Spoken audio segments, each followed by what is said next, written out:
Thank you all for attending. This is going to be a little higher level than the last presentation. We're going to talk about what is a really interesting and somewhat politicized. This is who I am. Our firm does a lot of wireless work, different bands. We represent a lot of companies that are wireless entities that are not carriers, that use spectrum principally for internal operations. So V2V is similar in that it is licensed, it is mobile only at this point in time, and it covers, it's an emerging technology that is running into trouble with respect to the Commission's, the FCC's views on how spectrum should be utilized. On the other hand, the automotive industry globally and domestically are very much behind it. We'll get into those challenges and issues as we go through here. These are the topics I'm going to talk about, but I want to do, before we delve into it and I show you a short video, is to kind of distinguish between, you've heard of autonomous vehicles, we've heard of infotainment systems for cars. It's very important to conceptually separate those. V2V is a technology that's been developed. Let's talk about what's in the cars today. First, you have the infotainment systems that are growing up and becoming more sophisticated. Largely wireless carrier-based communications. The emergency response system that's been in existence for a long time, that's now sold principally through GM, and I forget the name of that. You then have all the engine monitoring systems, the computers on board that manage the electronics in the engine today. The latest thing that you see now with respect to technology that's actually on the road and installed in vehicles are what they call vehicle resident accident avoidance systems. These are all the sensors that are being put in that feed back the immediate environment surrounding the car. They're sensors, they're put in the bumpers, they're put on your side mirrors, you have the rear view camera. Those are called vehicle resident devices. Those are different from V2V, which we'll get into. The interesting thing about the V2I, it's a new technology in terms of deployment, but it's very expensive today for the insurance carriers. There was an article earlier in the Wall Street Journal in April that talked about this issue. When there's a crash, which would have been a mechanic, like your side reviewer gets knocked off, someone goes by, that's a $300 to $400 repair. But with the software that has to be recalibrated, you're up over $1,000 for something like that. So there's a trade-off, and that's not going to go away for a long time. Again, those systems, think of those as vehicle resident. There's nothing, it's just the surrounding environment.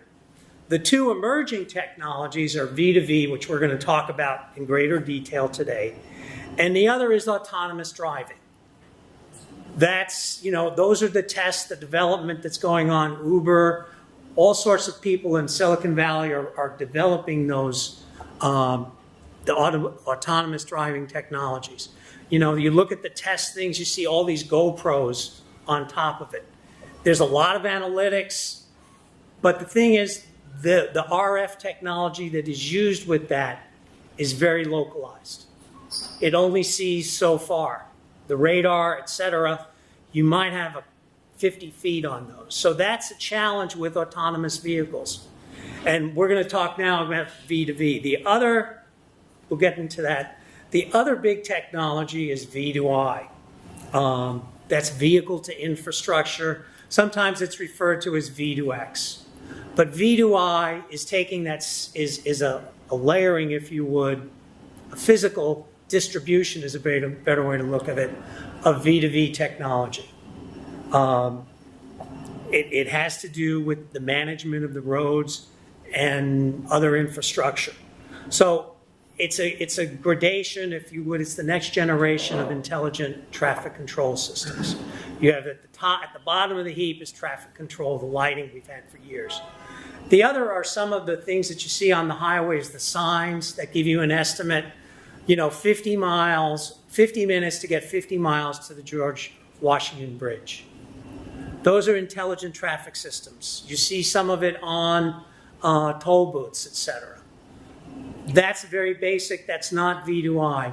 V2I takes the same technology that we're going to talk about for V2V and installs it on the roadsides and communicates with the vehicles. And that is much further down the road as compared to V2V. V2V is a crash avoidance technology. It's the really interesting thing. It has a reach. It's a dedicated short-range communications, and what it is, it's a 802.11p technology, and it has a distance of up to 300 meters. This is the absolute basic of this, but that's its value. It's a dedicated band of spectrum that communicates. The interesting thing in what it communicates is the basic safety message. It's updated and broadcast up to 10 times per second. So it's constantly going. And the way to visualize it is, imagine the trucks, not out here, but there's a constant circle. It's transmitting constantly and processing the algorithms to understand the traffic environment within 300 meters of the vehicle. And they're talking back and forth to each other. It's very effective. It's been tested, piloted. There was a very big 2014 pilot test in Ann Arbor, Michigan. And this validated the technology and convinced the auto industry domestically and globally that it's an effective traffic avoidance system. And it allows people, because the distance it goes, you can see beyond the technology and the computer that talks to the vehicle, can see beyond trucks and buses up ahead and determine is somebody stopping, turning, etc. That's going to cause the vehicles in front of them, immediately in between the two, to stop, and allows the onboard vehicle to give a message to the driver. The interesting thing about V2V at this point in time, it's simply a warning. There will be different type of alerts that will be communicated to the driver in such a situation where the traffic flow is going to change on them and the driver needs to react. It's installed principally as an original equipment. And again, DOT and NHTSA, which drives V2V, and the Federal Highway Administration, which drives V2I, they see it as complementary to vehicle residence systems and to autonomous vehicle technology. That's the big point. The other thing to keep in mind that the video did a very nice job of presenting was that the messaging to the car, it's a warning to the driver. They don't automatically stop the car, make it turn, and do anything. It's a warning in a direction. Imagine a future where vehicles are able to communicate with each other. This vehicle-to-vehicle or V2V technology would provide drivers with functional information when they need it and provide them with a warning of a potential crash. V2V provides drivers with 360-degree awareness of similarly locked vehicles within a range of approximately 300 meters or 984 feet. This secure system keeps personal information anonymous and does not track your vehicle. Drivers will receive warnings that inform them of potential hazards through a visual display, seat vibration, or tone. These are only warnings. The driver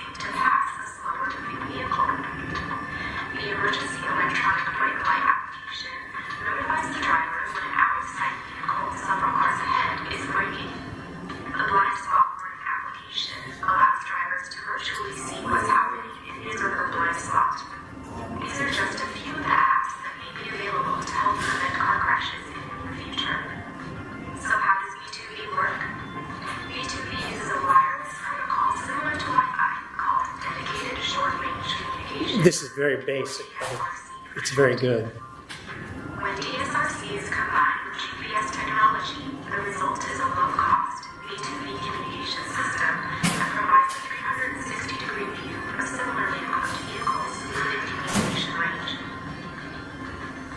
Transmitted messages common to all vehicles include current GPS position, vehicle speed, acceleration, and heading, vehicle control information such as the transmission state, brake status, and steering wheel angle, as well as the vehicle's path history and path prediction.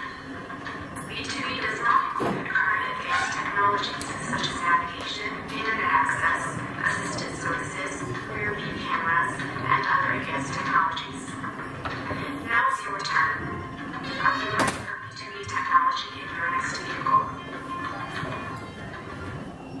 So I hope that helped visualize what's going on. The circles, it's constant communications. That's the interesting thing. You know, it's 10 times per second. All of that data is being transmitted. The other vehicles are picking it up, running it through their algorithms. It's all resident in the vehicles. So it's a sophisticated computer system. Let's keep going. We talked about those in the video. The left turn, the intersection movement, that's very useful. I don't know what good it would do in the traffic in New York City because it's so slow and dense. It's not going to help alleviate that. But when traffic is moving at a normal speed in the rest of the world, it has a lot of value.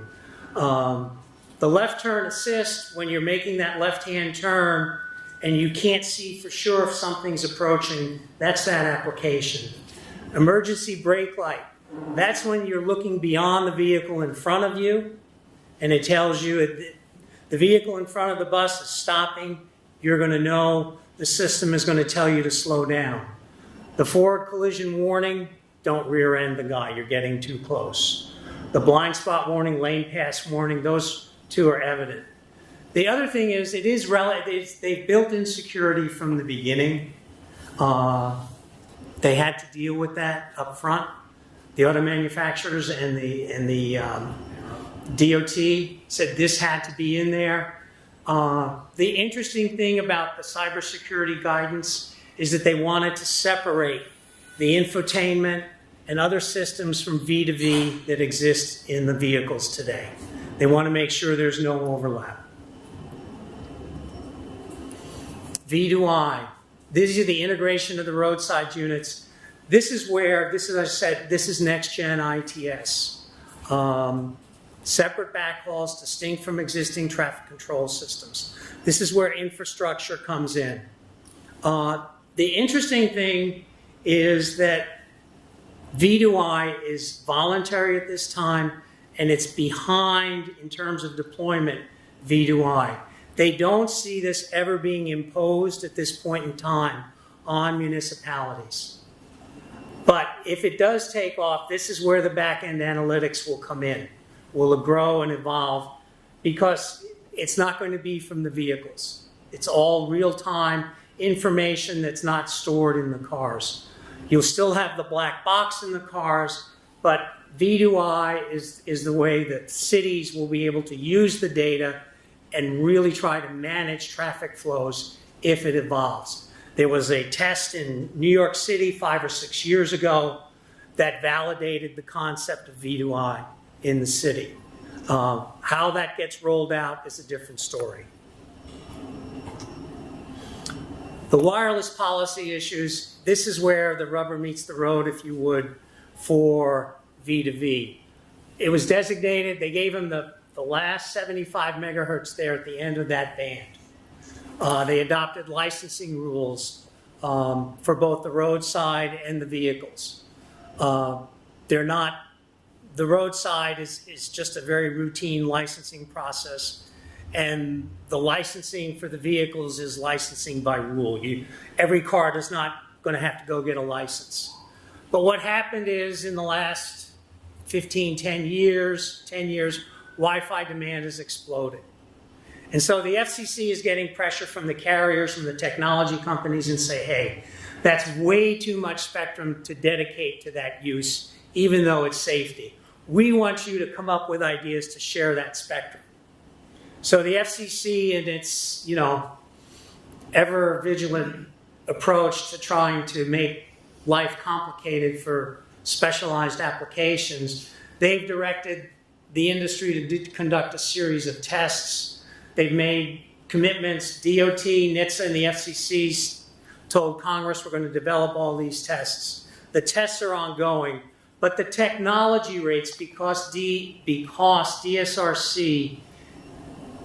technology has such high latent, not high, but requires very, very low latency, if you would.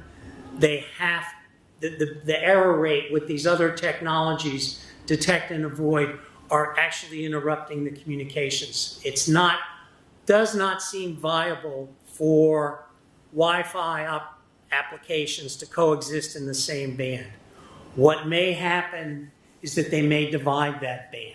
That's a possibility. People today were talking about IoT and M2M. It's very different. Many of the IoT and the M2M applications, very low data rate. You can just compare and contrast the two. Because of the remotes, there's so little technology and there's so little power that's going to be in the remotes in the IoT environment. They're going to be put in vehicles, in buildings, and have a 10-year life because they're going to be everywhere. We were talking today in the conferences, in the earlier conferences. There are going to be hundreds of thousands of these deployed in systems throughout the country. From heating and air conditioning to security to all kinds of business applications, medical, et cetera. You can't take those out and replace them. So the IoT is kind of like the opposite of V2V. I went through all that. The other is the IoT today is basically a mobile to base communication, just as we have that with the cell network today. V2V is real-time mobile to mobile. So it's very, very different. They just grew up differently is the best way to think about it. V2V and V2I is a very specialized application. But neither of them, the commonality is mobile broadband that we have for the smartphone is not the technology, the wireless technology that works. So where are we today? NHTSA finally came out after years of testing, et cetera, in December. Here's the proposal. The proposal is for cars and trucks only, light trucks. Rail, heavy trucks, buses are going to come later. It's going to be effective 2 years after adoption and with a 3-year phase-in. So assuming it was finalized, and that's a big assumption, later this year, let's say September 1, it'd be 2 years, 5 years from September 1, 2022, every new vehicle coming off the assembly line sold in America would be equipped with this. The benefits, again, this is crash avoidance, are all those benefits. The annual aggregate cost, the one thing I will say about DOT and NHTSA, they're very good at doing cost-benefit analysis for safety devices. And this is the aggregated cost of building, the annual cost at full production, if you would, 15 million of cars a year, of a $3.84 chip and chipset that will be the V2V technology embedded in the car. They ran the calculations, and this is what it would cost. The challenge is the auto industry wants it. They're very much in favor of the standards. The Wi-Fi and the technology industry are opposed to it. They feel they have technologies that can work and do the same thing, be it wireless or other, even mobile to mobile, and the wireless industry is saying in the future we'll be able to do it with our infrastructure. It can be the traditional way of doing things. But the challenge for the auto industry is that Trump has instituted this executive order that for every one regulation we adopt, we have to get rid of two. And you do the cost-benefit analysis, it's very likely that there's a strong possibility that the mandate, the rule requirement, may not be imposed for some time. So that's the challenge and the uncertainty at this time. And then the related question is, will the auto industry implement it on a voluntary basis if DOT and the government balks? The funny thing here is the people who filed in opposition to this at NHTSA were CTIA, NCTA, the cable industry, because they want it for Wi-Fi. CTI says this doesn't work. Qualcomm and Cisco had mixed messages for both. So it's an interesting dynamic that's come up. Again, I think, just to give you another illustration of how the change in administration can change the outlook on a technology. That's it. The pros and cons for infrastructure. V2V is pretty neutral for infrastructure. It will drive the pros. If V2I will work, could drive a lot more municipal fiber infrastructure.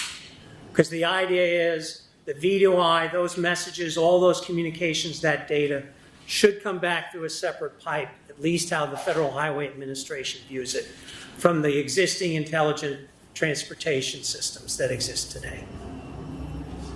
So that's the big kind of comparison with respect to this group. V2V is not going to be something that's going to hit real soon, but V2I, potentially, if it takes off, could have a big impact on additional infrastructure. And with that, any questions? Okay, thank you for your time.